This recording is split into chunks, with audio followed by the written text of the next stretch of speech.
Buenas tardes, mi nombre es María José Cardona Rojas, soy del grado noveno y les vamos a hablar sobre Jorge Eliezer Gaitán y tengo como invitada a la maestra Marta García. Entonces vamos a hablar sobre Jorge Eliezer Gaitán. Doña Marta, ¿nos puedes saludar acá? Hola, buenas tardes.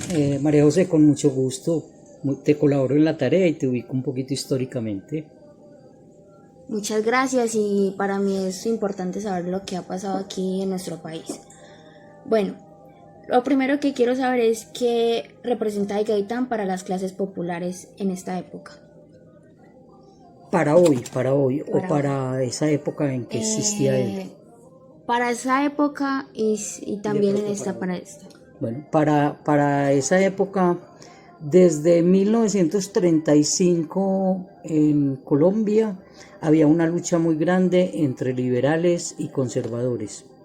Y los conservadores ya llevaban muchos años de gobierno y los liberales siempre afuera. Y Gaitán, que era liberal, empieza como a lanzarse como candidato, como un candidato posible para el liberalismo y darle la pelea al Partido Conservador. Entonces Gaitán representa en esa época como la esperanza para muchos campesinos y para mucha gente de todos los sectores populares de una nueva mirada frente a la hegemonía. Hegemonía es como el poder que tenían los conservadores. Entonces Gaitán representa esa esperanza. Y incluso Gaitán hablaba de que le iba a dar el voto a la mujer. Cuando eso, en esa época, las mujeres no podían votar. Entonces Gaitán era esa esperanza. Gaitán tenía muchas promesas de cambio. Y para hoy yo no sé, yo siento, no podría afirmar y decir que es así, pero siento que la gente no le da tanta importancia al conocimiento de nuestra historia y que todavía, y que no saben, no conocen bien qué representó Gaitán y cómo es que ha sido la lucha del pueblo o la lucha de los sectores democráticos, porque no digamos que es únicamente del pueblo, sino de los sectores democráticos, no miran históricamente todo ese proceso, sino únicamente ven la violencia actual, pero no ven aquella época. Entonces no ven una cosa, aquellas aguas, aquellos lodos trajeron estas pestes de ahora. Esas aguas violentas son las que nos han traído lo que hoy vivimos. Pero como no conocemos la historia, ni la miramos, ni la estudiamos, Queremos interesar en ella. entonces siempre pensamos o repetimos la historia o creemos que solamente es violencia ahora. Listo, doña Marta, sí es verdad lo que usted nos está diciendo y sí, nosotros ahora los jóvenes nos interesamos lo que pasó en Colombia hace años, que eso afecta a lo que está pasando ahorita. Bueno, la otra preguntita es ¿qué fecha dieron a Gaitán? El 9 de abril de 1948. No recuerdo bien, o el 8 desde el 8 no sé si fue en esa noche o... Pero iba a haber una reunión aquí en Bogotá, pues, importante de varios sectores de Latinoamérica, pero no recuerdo bien qué reunión, de pronto ahorita más adelante consultamos eh, con, con el oráculo de Google. Y para esa época, con todo lo que traía Gaitán y lo que representaba Gaitán, eh, lo mataron, así pues, lo hirieron gravemente y murió. Pero no sé si fue en la noche del 8 o el mismo 9 de abril del 48 que lo mataron, que lo hirieron y murió. Ah, listo, A muy raíz de eso es el Bogotazo. sí, muy interesante. Y hablando del Bogotazo, ¿qué fue el Bogotazo? El Bogotazo es precisamente la protesta de todos los sectores populares de Bogotá al enterarse de que habían matado a Jorge Eliezer Gaitán. Entonces, masa es masa, o sea, una cosa es un movimiento organizado de manera clara, consciente, con miradas claras hacia dónde apuntar y hacia dónde ir. Y otra cosa es lo que ocurre de momento y repentinamente, la rabia que le da a la gente y aprovechan y algunos protestan, pero otros desordenan, otros como ocurre lo que ves muchas veces en televisión, que dicen, no, es que solamente quieren desbaratar el país y solamente quieren eso, no. Generalmente en todos esos movimientos masivos hay quien tiene claro para dónde va, pero hay también quien que también tiene claro cómo entrar en una acción ya distinta de vandolismo, de daño, de terror, ¿sí? Pero ese fue el Bogotazo. Listo. Me han dicho y lo que he aprendido, no solamente fue en Bogotá, sino que en varias ciudades importantes del país, como Medellín, Cali, Bucaramanga.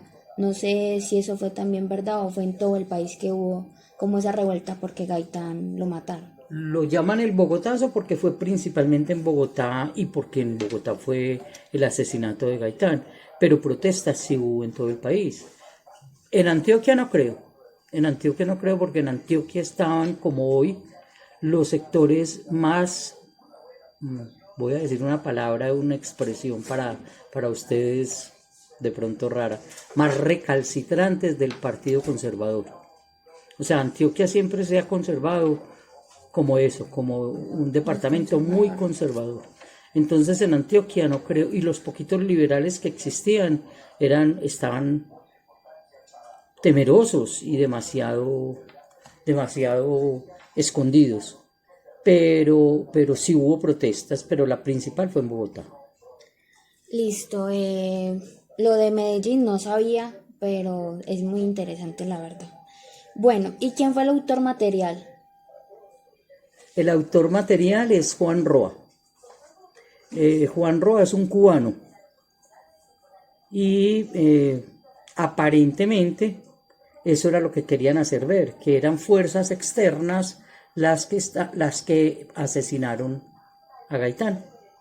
Pero hay otras mentes que están por encima de eso.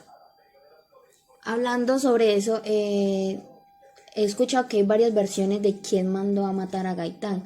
Unas personas dicen que fue de otros países, como estás diciendo, que fue de acá del Partido Conservador, y pues varias versiones. Eso, ¿qué más, como que versión puede ser más clara de quién pudo haber matado a Gaitán? La historia y ligada a las pruebas jurídicas nunca se descubrió cuáles eran los verdaderos autores intelectuales del asesinato de Gaitán, como ocurre siempre con las cosas. Nunca se saben ocurren asesinatos y muy horribles en Colombia, sabemos todos los que hay, y nunca se sabe cuál es el autor intelectual. Siempre se coge supuestamente al autor material, pero el intelectual casi no. Pero entonces está esa versión, la versión de que fue intereses de Cuba, la otra que fue intereses de Estados Unidos, la otra que fue el Partido Conservador. El Partido Conservador también estaba dividido en dos alas muy fuertes. Un ala del Partido Conservador era la que dirigía Mariano Ospina Pérez y otra ala era la que dirigía Laureano Gómez, ¿sí? El ala más radical y más derechista era precisamente Laureano Gómez. Listo. Bueno, doña Marta, ¿qué reflexión usted de todo lo que nos ha contado sobre Gaitán nos puede dejar sobre la muerte de él? Precisamente en los movimientos que ha habido en Colombia, violentos, políticos, no políticos, de rebelión, de no rebelión. Es un trayecto bien bueno. Entonces, de todos los movimientos que han habido, y no solamente en Colombia, sino a nivel mundial, es precisamente esa, aprender de la historia. Es que si no conocemos la historia, estamos condenados a repetirla. Si supiéramos todo lo que ha ocurrido en Colombia, no tendríamos las miradas tan ciegas que hoy por hoy tenemos. ¿Qué ocurre aquí en Colombia? Aquí en Colombia, en este momento, lo único que dicen es o es uribista o es petrista. O es negro o es blanco, y las cosas no son ni negras ni blancas. Entre el negro y el blanco hay una cantidad de matices, y empieza un gris muy oscuro y unos grises más suaves y otros hasta que llega ese blanco. Eso es lo que tenemos que aprender a analizar, nunca quedarnos en los extremos, o fue esto o fue aquello, o fue lo uno o es lo otro, o es bueno o es malo, porque no es movernos en esos polos. Esos polos dejémoslos a la física y dejémoslos a la química, pero los movimientos sociales, o sea, lo que ocurre a nivel de la sociedad y lo que ocurre a nivel humano, no lo podemos mirar solamente bajo esto, bueno o malo, sino ver matices, aprender, reflexionar, reconocer. Es muy rico que ustedes, los jóvenes, les estén enseñando la historia y que aprendan con este método que están trabajando a conocer un poco en dónde nos movemos y cómo nos movemos. Para terminar Bueno, para terminar la reflexión, el señor Dariel nos va a leer una lectura sobre Gaitán. Gobierno conservador de 1946. Espina Pérez se posesionó el 7 de agosto de 1946. Inició un gobierno de unión nacional con la colaboración liberal que pronto hubo de romperse por la persecución oficial contra el liberalismo.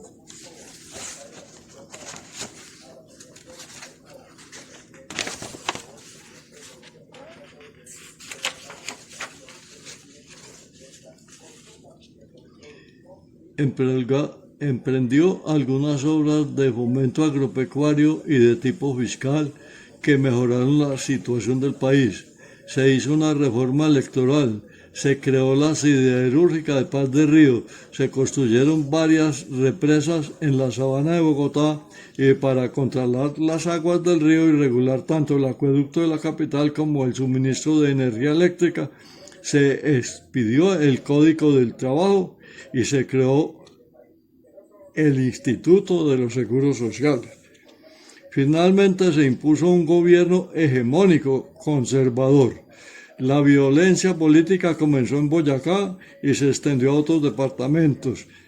Gaitán, ahora jefe único del liberalismo, levantó la más grande campaña acusatoria contra el gobierno y despertó la inconformidad nacional.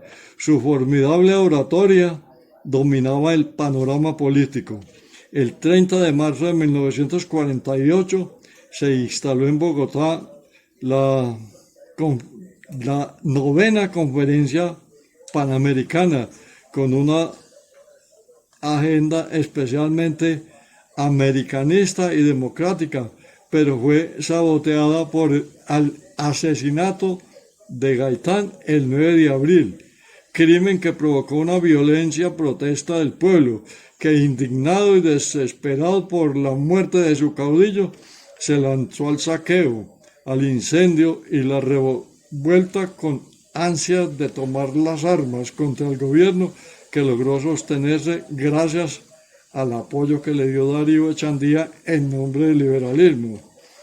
Y una nueva época sombría y tétrica de grandes crímenes y persecuciones se abrió paso en el país, que vino a desembocar en la guerra civil, en Boyacá y los llanos orientales, donde los liberales perseguidos se refugiaron, armaron y formaron guerrillas en defensa de sus ideales e intereses. Ya en este punto de la entrevista vamos a empezar a hablar sobre Gustavo Rojas Pinilla. Bueno, doña Marta, ¿usted qué nos puede decir sobre Pinilla, perdón? Gustavo Rojas Pinilla era un general muy destacado en Colombia. nació incluso, fue en Tunja, pero él había tenido la oportunidad de estar en muchas partes del país, incluso había estado en Cali. Y como te decía ahorita con la cuestión de Gaitán y de toda esa época, después de la muerte de Gaitán es que vimos en la lectura, surgen las guerrillas liberales y continúa la lucha entre liberales y conservadores, ¿sí? Pero siempre la misma hegemonía del Partido Conservador. Pero al interior del Partido Conservador, te decía ahora, habían dos tendencias muy fuertes, pues muy claras. Una muy extrema de derecha y otra también de derecha, pero menos extrema. El sector de Ospina era menos y el sector de Laureano Gómez era muy radical. Eran de los sectores y más fuertes que impulsaban la violencia contra los liberales. Entonces, como está toda esa hegemonía conservadora y se creía que los liberales se iban a tomar el país, el poder, porque estaban las guerrillas liberales del llano, entonces los conservadores hicieron un acuerdo con el general Rojas Pinilla. Los conservadores del ala de Ospina hicieron un acuerdo con Rojas Pinilla para que se tomara el poder. O sea, no que fuera elegido, sino que se tomara el poder, que eso es lo que se llaman golpes de Estado. Y más tarde que se lo pasara a Rafael Urdaneta, que era otro conservador, otro liberal. Ahorita buscamos bien, liberal. En todo caso, se hace ese acuerdo con Rojas Pinilla, pero no prosperó pues como a entregarle rapidito el poder, sino que Rojas se quedó desde 1953 hasta 1957 en el poder, y ahí nuevamente en 1957 otra ala ya del mismo ejército, porque Rojas Pinilla era del ejército, no era del movimiento político liberal o conservador, sino del ejército. Otra ala del del ejército, mucho más radical, se toma el poder y baja a Rojas Pinilla, ¿sí? Hay dos golpes de Estado aquí históricamente para esta época pues del siglo XIX y del siglo XX, porque antes hubo otros golpes de Estado, pero en el siglo XIX, en el siglo XX, los golpes de Estado reconocidos son esos, el de Rojas Pinilla y el que tumba a Rojas Pinilla. Entonces Rojas Pinilla es presidente de Colombia desde el 53 hasta el 57. Rojas Pinilla, la gente lo quiso muchísimo, a pesar de que era un militar y que se supone que los militares son crueles, el pueblo lo quiso mucho. Rojas hizo muchas reformas y muchas cosas muy importantes durante su gobierno. La televisión apareció en Colombia en la época de Rojas Pinilla. Los aeropuertos, que él no los llamaba aeropuertos sino pistas de aterrizaje, aparecieron en el gobierno de Rojas Pinilla. La posibilidad de que las mujeres votaran apareció en el gobierno de Rojas Pinilla. El hecho de que en las escuelas llevaran a los niños, que comenzaron a llevarles comida a los niños, fue durante el gobierno de Rojas Pinilla. O sea, Rojas Pinilla fue un reformista. Aquí dicen una cosa histórica, que es que solamente ha habido un partido, un gobierno de izquierda, que es el de hoy, el de Petro, ¿no? Ha habido muchas tendencias de izquierda. Hay un presidente que se llama López Pumarejo, que hizo muchas cosas muy importantes. Los esclavos en Colombia, el acabar con la esclavitud en Colombia fue por un gobierno con tendencia de izquierda. O sea, no creamos que este es el único. Ha habido muchos, o muchos no, pero sí hay que saber ubicar que históricamente las cosas no son como nos las quieran aparecer ahora. Otra pregunta. ¿Cómo Pinilla controló la violencia en esa época en el país? Para algunos, Rojas Pinilla representó ser un perseguidor de las guerrillas liberales del Llano y de todos los sectores liberales. Y fue utilizado por el mismo Partido Conservador, para algunos. Históricamente las cosas ocurren de una manera y no ocurren de otra. No es que Rojas Pinilla haya sido el que hizo una cosa o la otra, no, porque los movimientos sociales se dan no solamente por los líderes o por los caudillos. Aquí estamos, cuando nos referimos solamente a Rojas Pinilla o a Gaitán, nos estamos refiriendo solamente a caudillos. Cuando solamente pensamos en que los movimientos son de caudillos es cuando las masas no actuamos pensando, sino que nos dejamos dirigir por el primero que ocurre. A Rojas Pinilla también lo utilizaron, porque Rojas Pinilla fue en ese momento, fue el que se tomó el poder y sí, el Partido Conservador, para volver a acabar otra vez con los liberales, volvió otra vez, lo utilizó a él. Pero ¿qué ocurrió? Que como el que se supone iba a ser el otro presidente que iba a coger el poder y no lo cogieron, hubo otro golpe de estado para tumbar a Rojas Pinilla. Ya después de ese segundo golpe de estado en el que tumbaron a Rojas Pinilla, los liberales y conservadores, pero no del pueblo, sino de los de la grande esfera, se pusieron de acuerdo, porque no podían seguir en esta lucha y en esa cosa. Entonces, ¿para qué se pusieron de acuerdo? Para crear, no de que fuera conservador solamente o que fuera liberal solamente, sino que 4 años gobernaban los liberales y 4 años gobernaban los conservadores. Y eso fue lo que se conoció en nuestra historia como el Frente Nacional. El repartirse el poder entre liberales y conservadores cada 4 años, pero no que solamente hubiera una sola hegemonía. Ellos, los liberales y los conservadores, que para esa época eran los López, pues López Pumarejo, no López Miquelsen, eran los del Partido Conservador de los Ospina, se pusieron de acuerdo y crearon lo que se llama el Frente Nacional. ¿Sí? Entonces no fue solamente Rojas Pinilla quien acabó con los liberales, porque esa no es la historia de que haya acabado con las guerrillas liberales él, sino de que a esas guerrillas incluso las llamaron a arreglar, las llamaron a decir que ya como se iban a repartir el poder de cada 4 años, los iban a perdonarles, pues no los iban a seguir persiguiendo y que ya iban a muchos de los intereses y muchas de las necesidades del pueblo liberal se las iban a tener presentes. Entonces los llamaron a pacificarse. ¿Y qué hicieron ellos? Se desmovilizaron. Es decir, no siguieron armados en el monte, sino que volvieron otra vez a las parcelas, al campo, al pueblo. ¿Sí? Se desmovilizaron esas guerrillas, con la promesa de que les iban a dar muchos de sus derechos.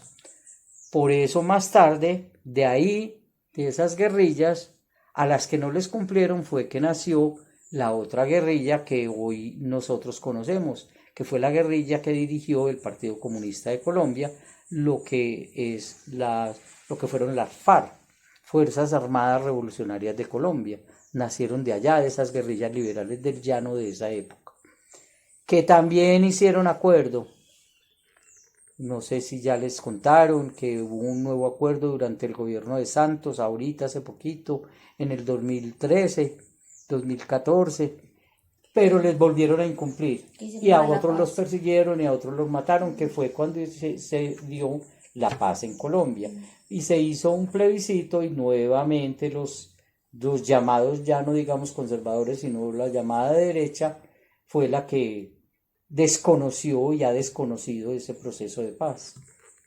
Entonces vuelve y hay divisiones, vuelve y hay lucha, vuelve y hay engaño. Y aquí estamos, en la historia de hoy. Bueno, doña Marta, muchas gracias. Puedo leer la historia y se menciona desde hace muchos ratos, por ejemplo, Turbay, muchos de los políticos actuales que vienen de esa descendencia. López Pumarejo, que tiene que ver con López Miquel, liberales. Y que tanto joden ahora por la vaina de la reforma a la Constitución. En 1945 se le hizo una reforma a la Constitución sobre las garantías laborales que tuvieron mucha influencia. La última fue la del 91. Pero imperaba la inconformidad de... Bueno, doña Marta, muchas gracias por como darme más claridad sobre el tema y la verdad a mí, de mi parte, me interesa mucho aprender sobre la historia de Colombia y siempre me ha gustado como aprender cada día más porque igual es importante uno saber qué pasó, cómo en este momento hay tanta violencia porque no se ha acabado y por qué sucedió y es importante que nosotros lo sepamos porque nosotros somos la nueva generación de Colombia y tenemos que saber qué sucedió en nuestro país. Muy bien, María José, me parece muy interesante tu posición y muy rico que seas una niña, una chica con mente abierta y con ganas de aprender.